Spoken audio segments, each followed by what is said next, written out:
Hi friends, welcome back to my YouTube channel.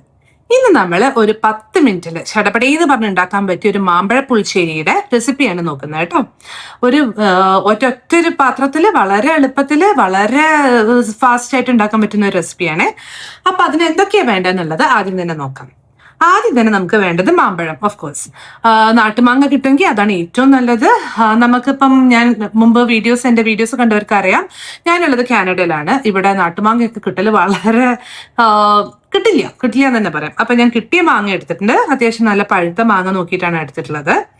മധുരം കുറച്ച് കുറവാണ്, അതുകൊണ്ട് തന്നെ കുറച്ച് വലിയ അച്ച് ശർക്കരയാണ് വെച്ചിട്ടുള്ളത്. ഒരു ചെറിയ പീസും കൂടെ വെച്ചിട്ടുണ്ട്. അത് ആദ്യം ഇടാനല്ല, എങ്ങാൻ മധുരം കുറവാണ് തോന്നിയാൽ പിന്നീട് ഇടാൻ വേണ്ടിയിട്ട്. ഓക്കെ.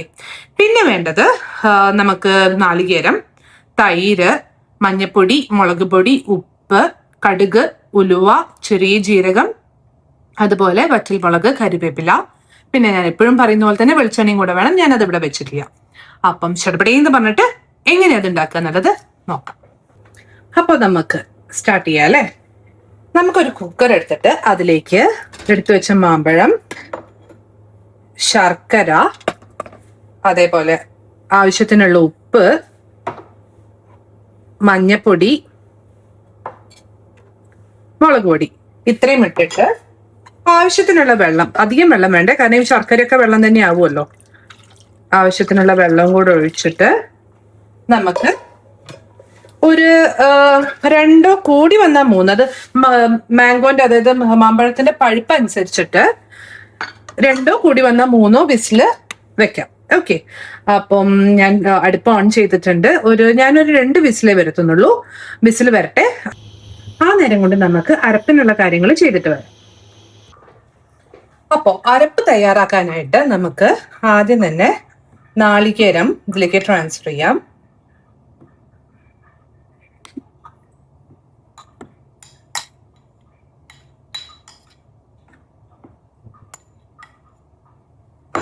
അതിലേക്ക് ചെറിയ ജീരകം അതിട്ട് കൊടുത്തിട്ടുണ്ട്.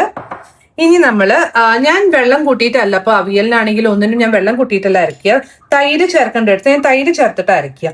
എന്നാൽ പിന്നെ ഒരുപാട് ലിക്വിഡ് ആവില്ലല്ലോ, വെള്ളം കൂടില്ലല്ലോ, അതിന് വേണ്ടിയിട്ട്. അപ്പം തൈരും കൂടെ നമുക്ക് ചേർത്ത് കൊടുക്കാം. എന്നിട്ട് പെട്ടെന്നൊന്ന് അരച്ചെടുത്തിട്ട് വരാം. അപ്പതാ നമ്മൾ നല്ല മഷി പോലെ അരച്ചെടുത്തിട്ടുണ്ട് കേട്ടോ. ഇത് നമുക്ക് നമ്മുടെ തൈരിന്റെ പാത്രത്തിലേക്ക് തന്നെ ട്രാൻസ്ഫർ ചെയ്ത് വെക്കാം.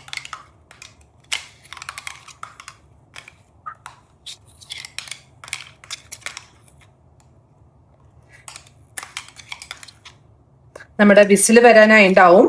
അപ്പോൾ നമുക്ക് എന്തായി അതെന്ന് നോക്കാം.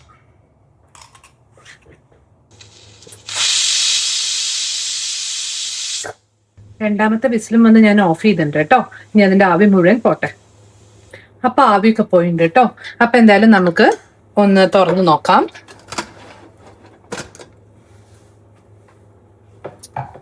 ഇതാ പാകത്തിന് വെള്ളമൊക്കെ ആയിട്ട് സെറ്റായിട്ടുണ്ട്. കുറച്ച് വെള്ളമുണ്ട്, അത് നമുക്ക് ആവശ്യമാണ് കേട്ടോ. എന്താന്ന് വെച്ചാല് നമുക്കൊരു എന്താ പറയുക, കറിയായിട്ടാണല്ലോ നമ്മൾ യൂസ് ചെയ്യുന്നത്. നാളികേരത്തിൽ അധികം വെള്ളമില്ലാണ്ടേ നമ്മൾ അരച്ചത്. ഇനിയിപ്പോ എന്തായാലും അടുപ്പൊന്ന് ഓൺ ചെയ്തിട്ട് ഒന്നത് തിളക്കട്ടെ. എന്നിട്ട് നമുക്ക് ഇതിടാം. നാളികേരം അരച്ചു വെച്ചത് അതിലേക്ക് ഒഴിക്കാം. അതിന്റെ ഇടയ്ക്ക് ഒരു കാര്യം നോക്കാൻ മറന്നു. നമുക്ക് ഉപ്പും മധുരവും പാകാണോന്നൊന്ന് നോക്കണം. ഇല്ലാച്ചാ മധുരം കുറവാണ്, ഉപ്പ് കുറവാണ് വെച്ചാൽ വീണ്ടും ഇടണം. പാകാണ്, എരിവും അടിപൊളി. ഇത് ഇങ്ങനെ തന്നെ കഴിക്കാൻ നല്ല ടേസ്റ്റ് ഉണ്ടാവും.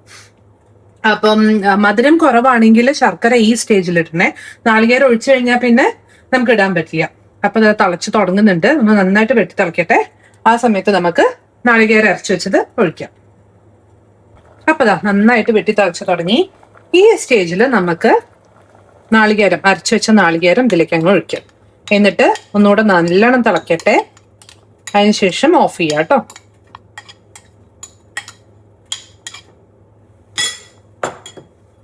നന്നായിട്ടൊന്ന് മിക്സ് ചെയ്ത് കൊടുക്കാം.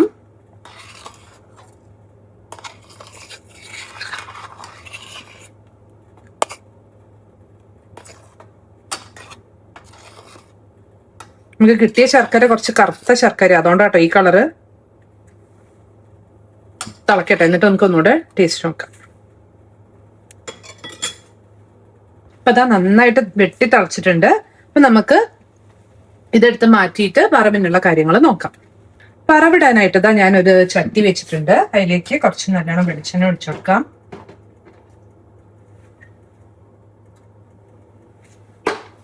ഒന്ന് മെൽറ്റ് ആവട്ടെ. ഓക്കെ, വെളിച്ചെണ്ണ നന്നായി ചൂടായിട്ട് ഈ സമയം നമുക്ക് ആദ്യം തന്നെ കടുക് പൊട്ടിക്കാം.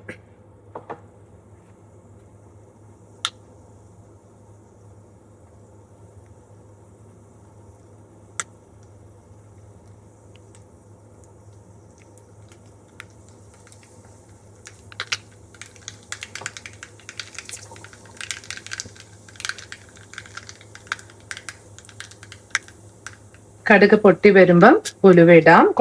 ഉലുവ കുറച്ചിട്ടാ മതി കേട്ടോ.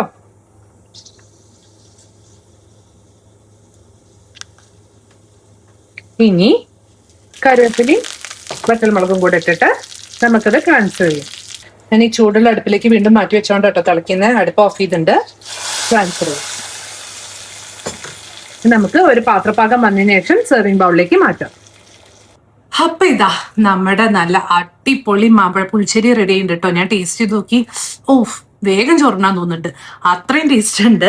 അപ്പോൾ എന്തായാലും എല്ലാവരും ട്രൈ ചെയ്യൂ. പിന്നെ നിങ്ങൾക്ക് ഇത്ര ഗ്രേവി വേണ്ട വെച്ചാൽ ഒന്നെങ്കിൽ കുറുക്കാം, അല്ലെങ്കിൽ കുക്കറിൽ അത്ര വെള്ളം ഒഴിക്കണ്ട. നമുക്ക് പിന്നെ കറിയായിട്ടാണ് ഇഷ്ടം, എന്താ പറയുക, നമ്മുടെ ചോറിൻ്റെ ഒപ്പം.